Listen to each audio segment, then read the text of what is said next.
il y a quelque chose là qui, d'une certaine manière, consiste d'abord à prendre soin, à rendre hommage à ceux qui ont partagé notre vie. Et à partir du moment où les hommes se sont sédentarisés, eh bien on a vu apparaître des sépultures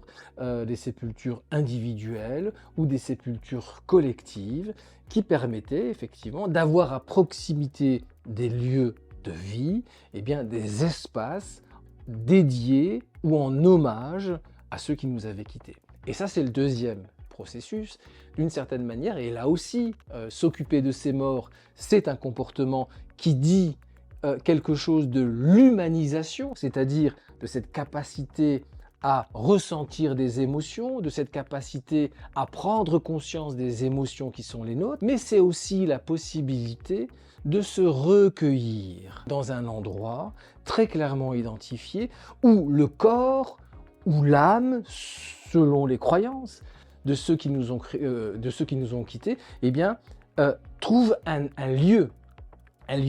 où on peut effectivement penser à eux, un lieu qui nous rappelle la relation qu'il était la nôtre avec eux, un lieu